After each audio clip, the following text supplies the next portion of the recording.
So what's up? How are you? I'm pretty good. Good, good. Is I the feel like, weather? yeah, it's very nice out today. I feel like we should be indulging in spring rolls right now for this live. I know. I agree. And we have to plan our We next session. do, we do. So I was just telling all our fans, Tara, about the topic today. And the topic I have for today is all about facades, quick fixes, ego traps, and basically tapping into our authentic or original self. And whatever else comes up, obsession with the superficial, luxury, all that kind of stuff. So, Okay. welcome everybody who's joining now. I'm Jen Palco. This is Tara Aldridge. And so, just to, I guess, start it off, Tara, I would ask for, I guess, your definition of what you think the authentic, what's your definition of the authentic or the original self, would you say? Hmm. Not to I put you would on the spot. say I'm going to put it in really simple terms. I know you have a way more educated, Probably not. eloquent way of saying it, but it's the authentic self is the self you can't escape. That's a So good, I've I known like people that. who it kind of seems to me, and I'm sure you've known people like this who Hmm. want to reinvent themselves Right, right, right. and they dive into a new lifestyle or a new hobby and they start adopting almost a different personality. Like you Hmm. can see a change in the way they talk and the body language they use around you. Right, And then eventually that just kind of dissipates right, because they right. can't escape the person they Who really they really are. are, right? Yeah, Mhm. I like to put it as who we came in as, pretty much. That I Yeah, think that's great. right, who we came in Yeah. as. And then, the ego part of ourself is the part of our psyche that basically separates us from everybody else and compares us to everybody else. I just want to take a couple from the book Shit Your Ego Says by James McCrae, just about the ego, just read off a couple things about it if you don't Sure. mind, just to give people an idea. So your ego is yours alone. It does not exist to anyone other than yourself and has no authority beyond what you give it. The ego does not create, it only reacts. It could be described as the reptilian brain, which by nature is reactive, territorial, defensive, and always in survival mode. The ego clings to what is known, it's insecure, and therefore unable to release attachment to past memories and future expectations. Attachment is the ego's substitute for love. And then last but not least, the ego is a mental abstraction that believes nothing exists beyond its immediate perception and intelligence. I think, therefore, I am everything. It says the ego is logic drunk on power. So that just gives you a little more insight, the ego versus who we came in as and who we, like you said, can't escape. Hmm. And it makes sense to me. I mean, I don't know if I'm grasping at straws, but when I see people, I think like activating their ego, for lack of a Yeah, better term, yeah, I feel like they're seeking out power. right, Like their ego right, gets pumped up by the power of doing something different and thinking that you're going to improve by becoming a different person. right. But then when Um, they still hold on to their authentic selves because they have no choice, it comes back that they're just not liking who they are. right. So the The power dribbles away and they have to move self-love on. thing. Yeah. Self-love thing. Yeah. Basically the ego is the part of us, the part of our psyche that says, I need to be significant or I need to do these things to be significant, right? Absolutely. Whereas our original self, our authentic self, it just is, it just exists. So we don't need to prove ourselves or necessarily take on a certain brand or identity. And I think we go throughout life and, most of us think of life in a very linear fashion, a straight line or like an uphill battle to like find ourselves, or we always think of personal growth, right, as this reading all the books, taking all the courses, doing all the work and stuff. But really, it's more like a circular fashion, if you think of it, where we're kind of going around all these experiences in our life and coming back into ourself, right? Mm-hmm. What we start as. So I think it's yeah, it can be a tricky thing. Yeah. Yeah. And I also, I guess, one thing that I think I used to do, like I used to tell people I was really impulsive. And I know we've talked Hmm. about that. We've talked about impulsivity in your lives. And I would think if I only do this that's super different than what I've got going on now, then my authentic self will automatically change Right. because what I had going on before was not making me Hmm. happy. And then I don't like it because my authentic self stays the same. And then you end up just getting really angry with what you chose instead of taking some benefits from it to improve your authentic self. It's like, well, this choice just sucked.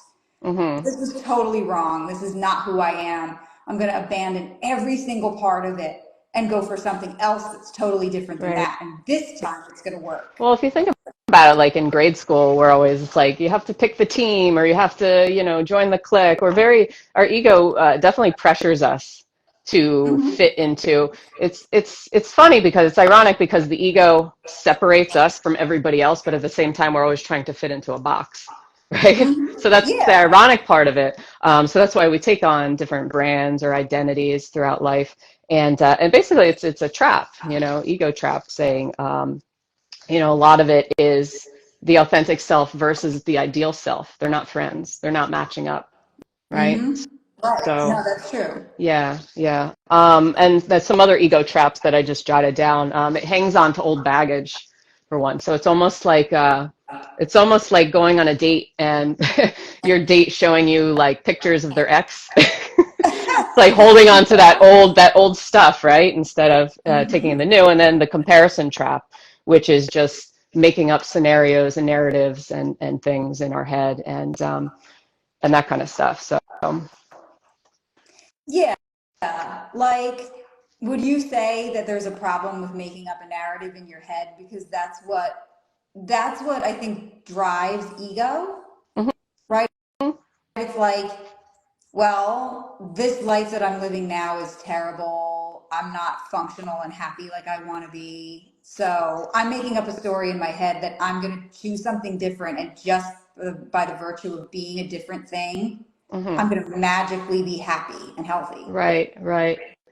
And then it goes into the other thing, like the whole like, okay, well, simple is boring. So we Hmm. always need to create not only scenarios, but often feel the need to create drama in our lives or chaos or keep it interesting, right? Keep ourselves significant, and that's another trap that we can fall into. Just Hmm. another book I wanted to, because I'm big on books, Tara.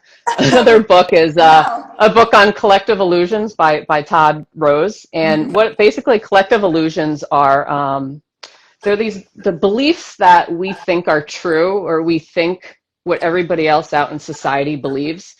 He uses the good example of most people believe that number one priority for happiness for people is like money and success, but Hmm. that's not actually what people believe. And I believe he did studies with groups and stuff of people where he asked them these questions, and what they actually believed was like having more purpose and more meaning was the number one priority or the most important thing that they really felt. But we often do things, um, whether or not we actually believe them, our authentic self believes, we do them because we think other people think the same way when they're probably actually thinking what we're actually thinking. We don't want to admit it. You know what I mean? Does that make Yeah, it's sense? Or is that ironic. like, yeah, No, it does make sense to me yeah. because if you think that doing something is going to be like at work, we always use the term good optics. Hmm. So it's like, okay, if I make a lot of money and other people think that it's fantastic that I have this money and they think, oh, well, they automatically should be thrilled that they can live so comfortably and have a lot of like frivolities in their life, Hmm.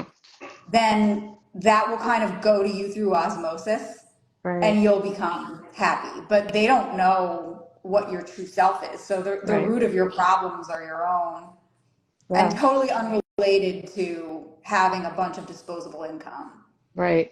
And we could go into the whole, I know we were going to talk about our obsession with luxury, at least in this area where we live in New Jersey, obsession with luxury over quality. Like the appearance of looking good on paper, like in our Mm-hmm. lives, looking good in a brand, but whether or not we feel good inside or whether or not we actually have money or I don't know if you would like to share your silverfish story. But just talking about, just to give a little synopsis, around here that they're building all these like luxury apartments and stuff, and a lot of them they go up in like, I don't know, like a week. So they're Mm-hmm. not built the best quality, necessarily.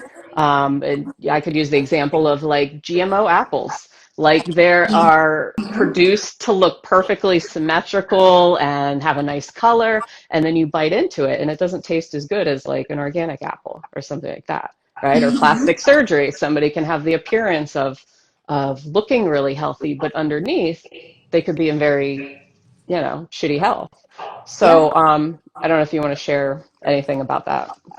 Sure. I actually have been following, this is kind of related. There's a big debate going on in the town I live in right now about affordable housing. Hmm. So there's the That's like whole, everywhere. yeah. Hmm. And affordable housing is definitely needed, but developers use that as an excuse to propose building these giant luxury communities Right. with a whole bunch of units that are not affordable. They're like, I mean, they're market price, but people will go into them and they advertise, oh, it's like 10% affordable housing units, but this is also it's so close to New York, it's close Right. to the The train, it's got a right, glossy. gym, Hmm. yeah, and it's got a pool. So everybody piles in there, and like you said, they go up so quickly. They go up Hmm. what, within a year and a half, Yeah. All of them maybe. except the one like right like nearby here that they've been working on for over a year. Oh Where it's like man, sound of trucks shifting gears like all day. that must be beautiful. Oh, it's awesome. Yeah. Yeah, so they build these communities and it's not even real brick, it's like brick facade, Hmm. it's cheap vinyl, and people move in. It's like, oh, look at me, I'm a young professional. This is what I should be doing. Like, Right. this is my starter home before we buy a house, a luxury apartment. And I Hmm. lived in one of these and it was like hotel living and it's polished looking, and the way they advertise it on the website, you'd think it was super posh. Hmm. And then it turned out to be so shoddily constructed that it got all this water damage from leaks in the attic space. And then that created mold, which created this silverfish explosion because they thrive And on, for anybody who doesn't know what silverfish are, it's like a bug or what is it? it's It's an like insect. it's like Yeah. they're like the thing with the long legs, right? Or I'm Not the not sure what house they look like. centipedes, not the ones with the super long legs. Okay. They look like a baby centipede, and they have way Okay. shorter legs.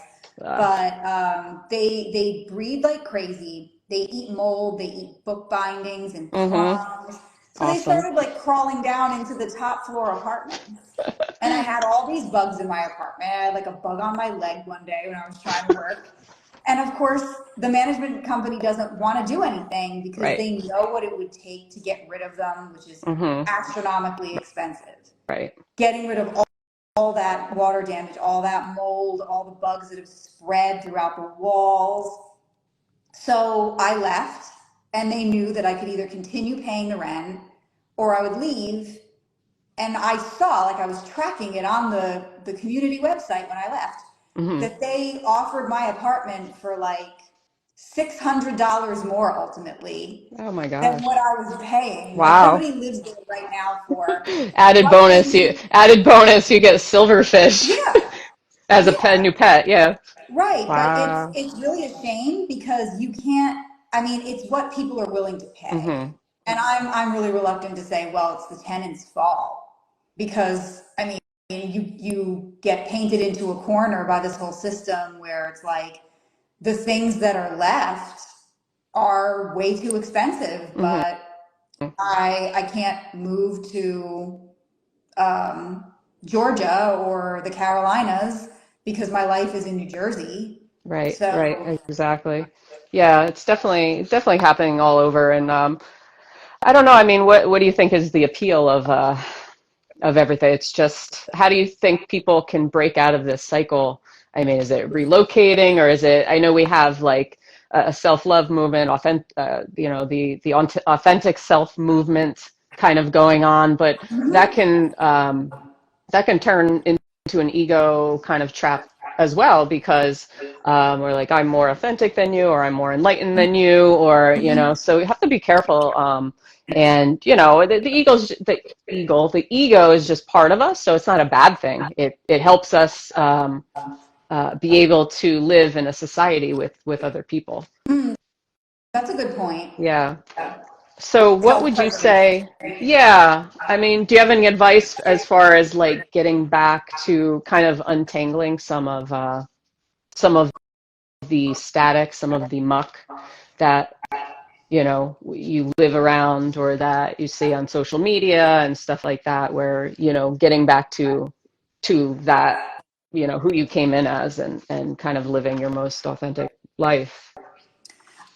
If I were to give a really specific suggestion, because it's the first thing that came to mind, Mhm. I think it's really helpful to do the whole unplugging Yeah. sometimes, because that's really what gets me. I mean, I'm speaking subjectively, and you bring up a good point that I'd love to get other people's opinions on these Hmm. things, and you have such good insight.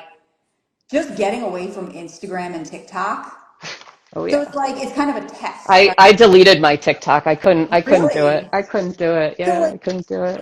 can you get into that? Like, why? What was Sometimes causing I you want to to? watch a video and I can't, and I'm just like, forget it. I deleted the app off the phone. But anyway, yeah, Okay. yeah. I think that's a good point. It's kind of like, you know, those corny movies they would have where somebody gets frozen, so like cryogenically frozen, and then they get like reanimated, and it's a whole different time. Uh-huh. We had that, but like stuff in the '90s, you know, where people would come from another era. Hmm. I feel like if I went off the grid, like social media wise, spent like 3 or 6 months off Instagram and TikTok, and wasn't like Oh, asking people what the it things were, what would I come back to society with, so right. to speak? What would Like, you be what would I doing? want to wear? Yeah. What would my hair look? You know, like, and then you think, okay, well, I'm back in, and everybody seems to be doing this and buying that and living here. Is that really what I was thinking about? Right. Like when I was off the grid, was I thinking about, oh, I want another kind of purse or I want another kind of hairstyle? Hmm. But when you see Right. what everyone else is doing and they make it like this is what you have to do to be cool and attractive, it's like your ego's like, well, you have to do this Mm. now. This is what you Yeah, it's want. it's it's like commercials seeping into your subconscious, right? The more you Yeah. watch a Burger King commercial that keeps popping on, at first you're not paying attention to it, but it's like, oh, suddenly I'm hungry, at like 11 o'clock at Yeah. night. But Yeah. that's a good point, but I think it's so hard because it's so addictive. I mean, you see people Hmm. announcing their departure from social media and then they're back boomeranging like the next week. Like it's like a drug essentially. And it's a Totally. great social media is, I mean, it's awesome for connecting to people. I wouldn't have connected to, reconnected with a lot of people in my life or connected to people, half across the world and be able to talk to them without it. But at the Hmm. same time, there's that, the yin and the yang, the pros and the cons with everything, the balance, right? So it's finding Hmm. that healthy balance and maybe limiting and stuff like that. Anything else other than social media, you would say, as far as, I mean, that's a good one. That's huge. It's just a matter of doing it because it's hard, And I don't Hmm. know our obsession with like other people's lives. I think that's the thing too.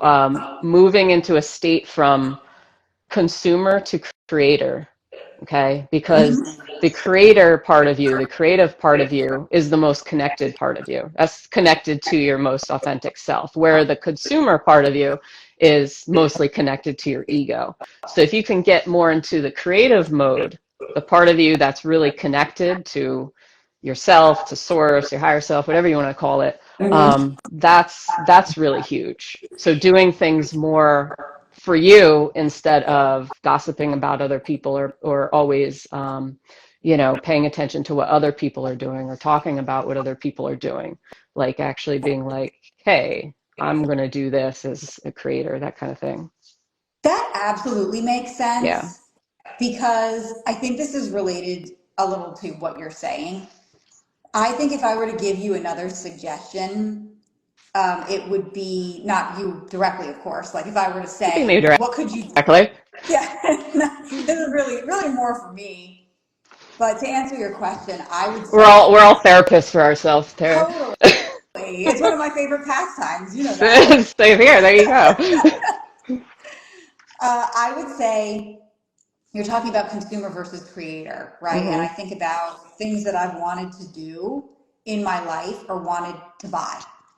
And it's always, well, if I'm like in a period of self-reflection and I'm like, what like roads have I gone down in life? Doesn't matter how small. It could be like a purchase. Mm-hmm. Was I doing that because I was acting toward my core values, or was I doing it because all these external things convinced me that this was good for me? Mm-hmm. So like like certain, not my current one, but certain like abrupt career choices, or trying to be a dog Mm-hmm. parent for a hot second, or like pursuing certain relationships that never panned out. Like, Right. oh, here comes somebody else's engagement photo. Let me give this person a shot. Right. Right. It's always about like what Pressure. other people are doing. Yeah, Pressure, right? jealousy.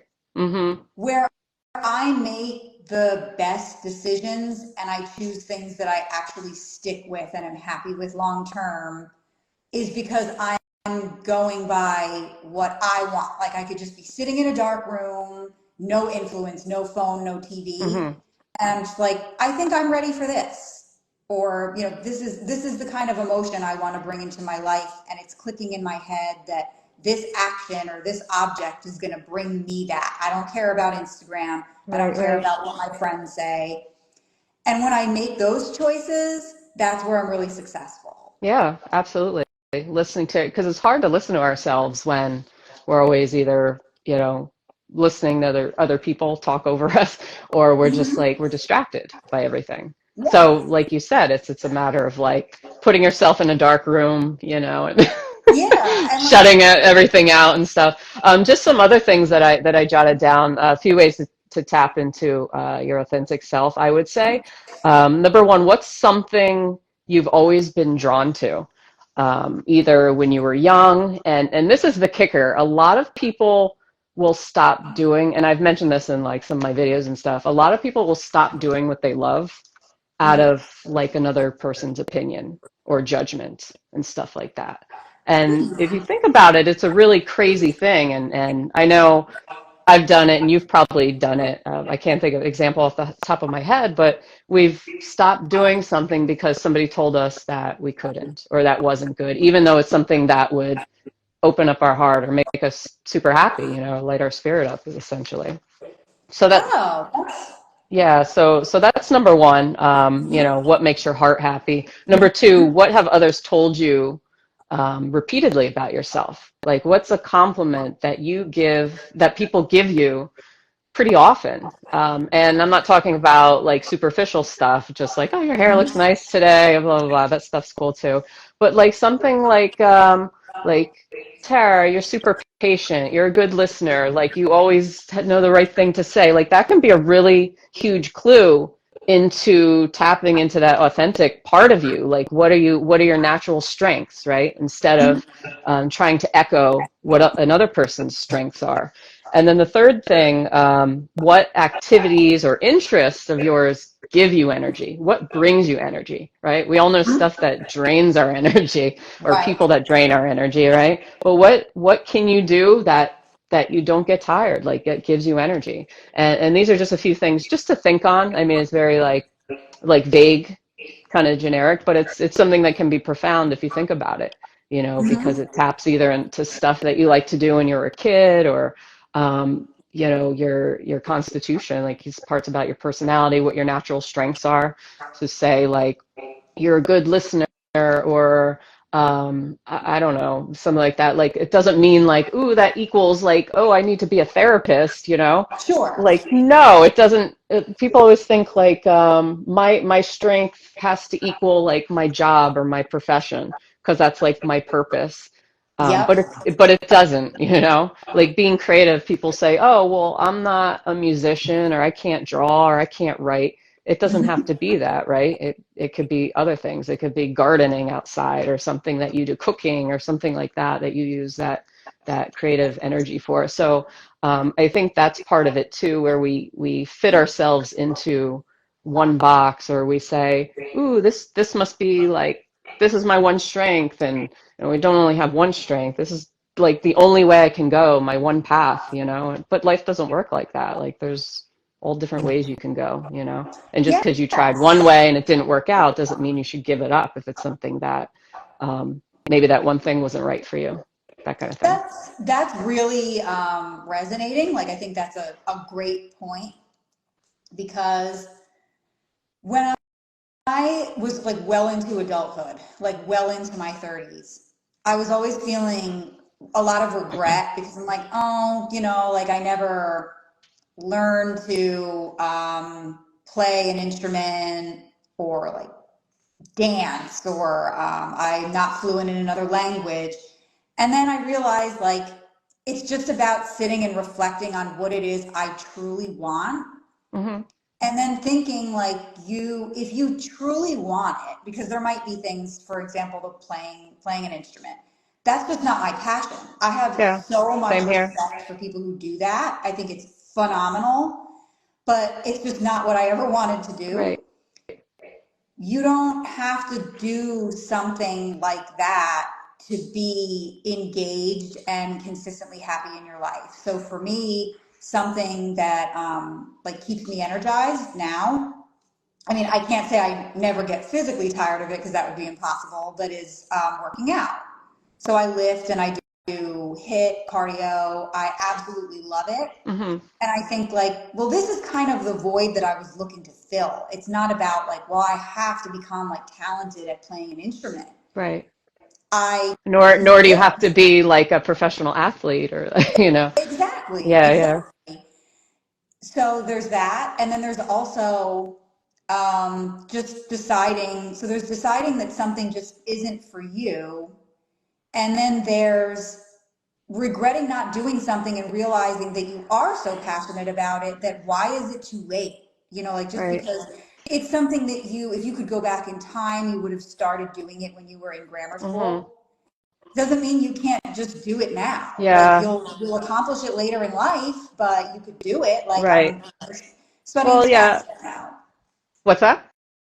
Oh, you're I'm studying studying Spanish. Spanish Yeah, right which is awesome now. because I love it it. might change later in life. Yeah, I think we have a stigma that like oh well, you know, it's too late. Like you said, it's too late now, or it's you Yeah. know, because we always have that linear kind of thing, like oh, I need to accomplish a goal. But if Yes. you're always thinking ahead of I need to accomplish a goal, you're never in the present moment, meaning you're not connected, right? To Exactly. yourself because you're always thinking in the future, or you're always thinking, oh, I should have, would have. Well, guess what? That's the ego because the ego says I need to, I should, right? All Mm-hmm. uses all those words, whereas just our who we really are is just like I am, like I am this, you know? Yeah, Yeah. that brings up another good thing about like the people who are always they always seem to be in that state of searching, right? Hmm. Like that ego-driven search. I feel like I've known people who are very into the okay, I'm intoxicated by the planning stage and now this much time has passed. I should be here. I should have made that much money from this, or I should be this level of proficiency in it. And then Hmm. when it's not going exactly according to the shoulds, they're like, They no, this give isn't up. it. Yeah. Yeah. It's like we'll just X that off the off Yeah. the box. Yeah. Rather than just recognizing it as something that brings them some kind of fulfillment. Like it Hmm. doesn't have to be flashiness, it doesn't have to be success. I feel like people get so enamored with this idea of success, but it's not success in like aligning with your core values. It's and like drawing a lot of happiness from that. It's Hmm. success in like, well, I won an award, I got Right. money, people are so Right. envious of me, they see my videos and they my popularity's off the charts. That doesn't have to be those are you don't need that Those stuff are the to have glossy. Right. yeah. Yeah. Yeah, I sent out an email the other day about success, actually. Like the definition of success, most people, like you said, think, oh, it's getting like degrees and plaques and certifications and making the most money and, you know, having lots of followers and stuff. But really, that's basing your success um, on other people's perception of you. But you just have to base success off of your own perception. Mhm. You know, so if you believe you're successful, then you're successful. Like what does success mean? By society's standards, sure, you could spew out a bunch of things of what success is, but success at the end of the day, it's just a word, you know, what you're shooting for when you're thinking of the word success is that you're basically aligned to yourself. You're happy, like your heart Yeah. is content, that kind of stuff, you know. But I think its definition of it could change depending on the person. So not everybody may have the same definition of it, I think. Oh, I Yeah. agree. And I think that's like, would you say that that's something that the ego kind of tries to do? It's like everyone's ego is trying to create this uniform, like this homogenous idea of what happiness is. But Hmm. everybody's values are so different. That's never going to happen. Right. It goes into the collective illusioning thing, where we're Right. Yeah. thinking success is, you know, what we think other people think it is, but most people are not thinking that way, and you're not thinking that way, but we don't want to admit it because it doesn't Oh fit yeah, like into the the money, box. right? You Yeah, said it's the money. That's yeah, right. yeah. Yeah. So yeah, so yeah. Anyway, what else you got? Anything? um. Or our viewers, anybody want to chime in and hi, by the way. Oh yeah, we have Zenstone's jewelry and face reading Sydney. That's, we had some of my coworkers dip in before. I think they were curious as to what I was doing They on dipped live. in, yeah. Did they sign off right away? Yeah, I I'm saw always that. I'm always afraid like when somebody's live comes up that I don't accidentally like click on their story and join. I'd be like, no, I don't want to join. Because it's Because like then a big announcement on I'm the top. type of person where I feel like I'd have to commit, you know. Totally, yeah. Because if you jump right I out, don't it's want to like just be you're a missing the creep. If trick. only you could join like anonymously, you know, as the creeper. Yeah. Well, I have a question for you actually. Like, when was Sure. the last time that because I mean, you've studied this so in depth, right? And it's Not so really. easy for you to differentiate between the function of the true self versus the ego. But when was the last time you found yourself kind of falling into one of the traps and you kind of had to correct? All the time. All the freaking like every day. Every day. I live on Earth, you know. Yeah.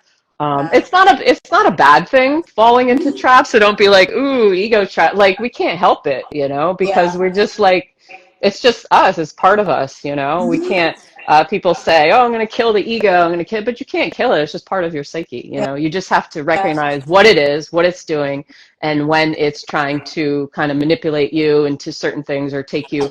I think just, you know, living out in the world and being distracted is takes us farther and farther away from who we came in as, right? Because Right. the moment we're born and we're growing up, we have our parents teaching us, you know, instilling certain rules and regulations in us, and think about if you're living, you know, 42 years or however many years, think of how much stuff is like embedded.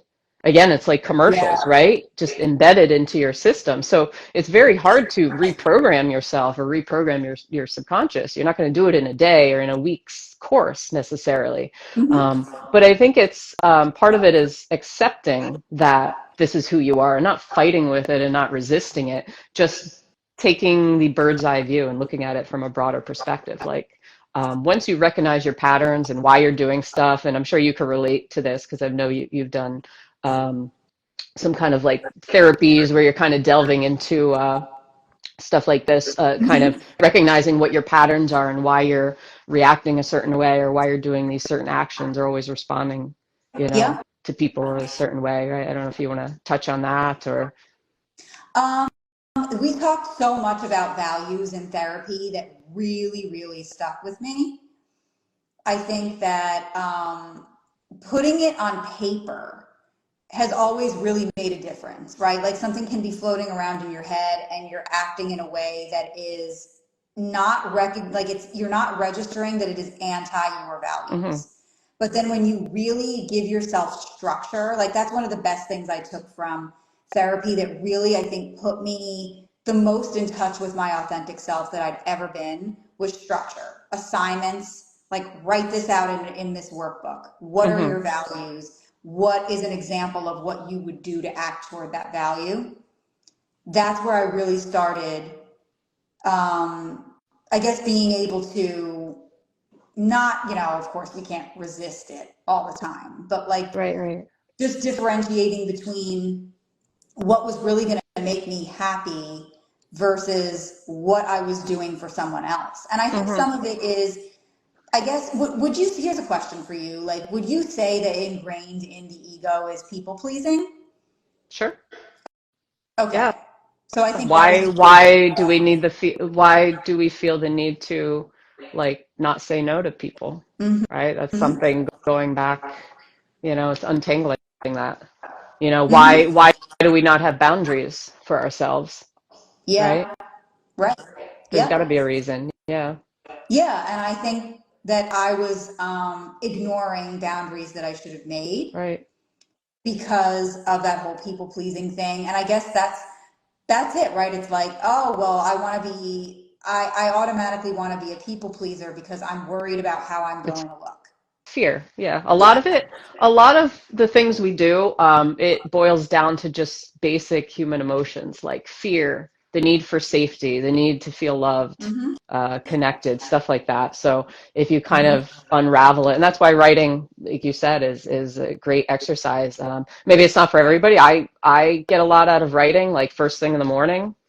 I write, I write down my thoughts. I write down, um, you know, lately I've been writing down like three things I'm grateful for, stuff like that. Mm-hmm.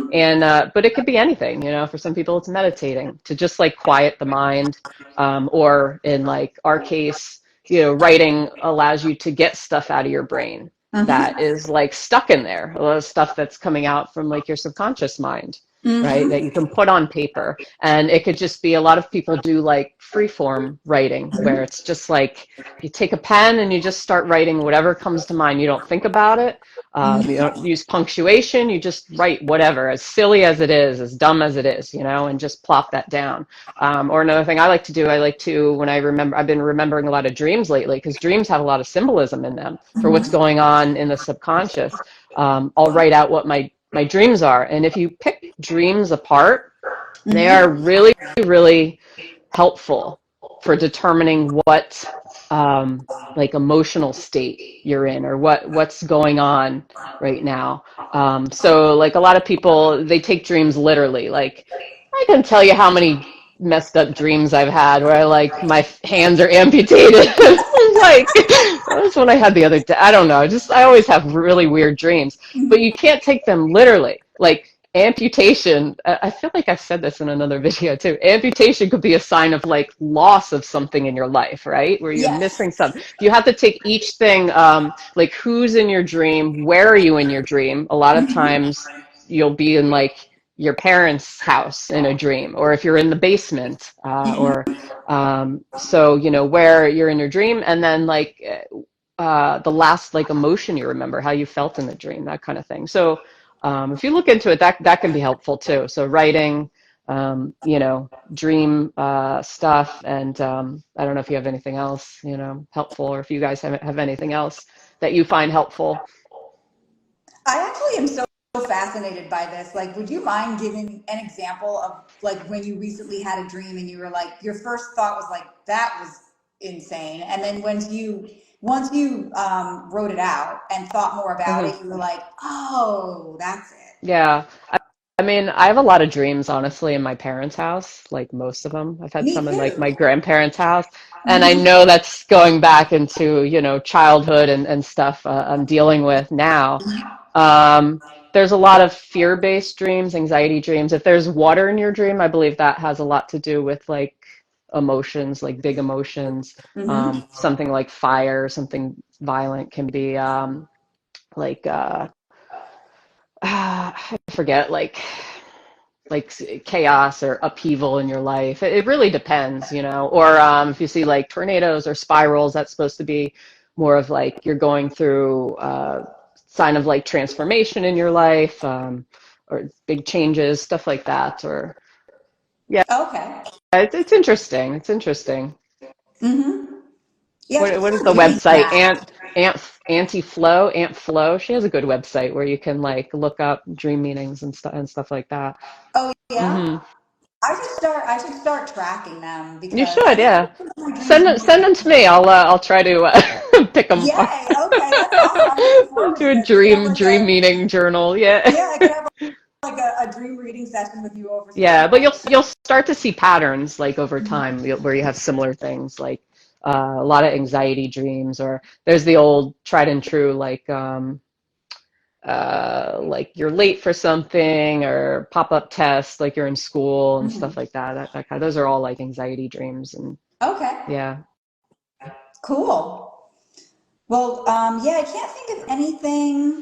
Can't think of anything else at the moment. I don't know if you had Yeah. any other thoughts. I don't know. I think we covered a lot, unless anybody else has anything. Everybody's really talkative today. So, like I said, it's been a while. I'm happy that we still remember how to do this and chat, you know. I know.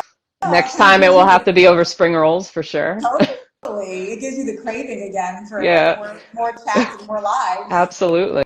Yeah, if nobody has any, if you don't have anything else, any other takeaways, or one last gold nugget of advice for for Hmm. everybody? Yeah, I would say, I guess I could just get into a final thought that has to do with what I've been learning in therapy lately, which is something that's really helped me that I thought was actually stigmatized in the psych community, Hmm. but is not by, I mean, this therapist is a big proponent of it.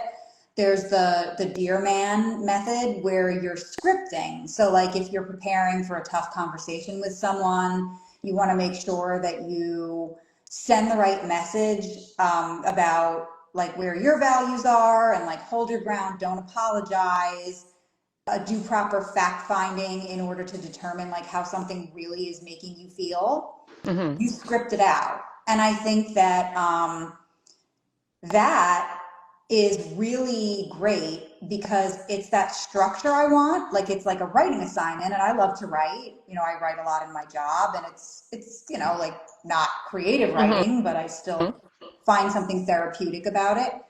You are speaking from your authentic self. When you're scripting this conversation, like the only thing that I have in mind is what is it that I truly want out of this that's going to bring me the clarity and happiness and peace that I'm seeking out, Right. or the closest thing to it, or at least clarity. Like if I walk away from Hmm. the conversation sad, at least I've learned something that I really wanted to know. That doesn't have anything to do with what other people want from me, what I see on Instagram. That's Right. just me. Right. Yeah, no, that's good. And that's going into that like bird's eye view thing, Mm-hmm. like taking yourself out of yourself, right? And looking Yes. down and not being so impulsive, because the ego side of us is going to just react, right? And Yes. it's like an energetic pendulum, right? Somebody's shouting at us, spitting in our face, we want to spit back. And we see this out in the world because we get angry, our blood boils. But like you said, something like scripting or taking just like taking yourself above, or even putting yourself in like your child self, like what would my child self do in this situation, right? You Good know, point. like Yeah. because Yeah. maybe your child self is more wise in that scenario or something, Less but self-conscious, yeah. maybe. But it's, yeah, Mm-hmm. right, taking yourself out of this constant like reactive mode. And even with stuff where like we were talking about before, like not just being so reactive when you see somebody doing something, ooh, I need to do that too, or I need to um, you know, catch up on this stuff too, or Mm-hmm. meet them at their level, or echo what that person's doing. Like, Mm-hmm. no, you just need to take a step back. And like you Yeah. said, does it align with me?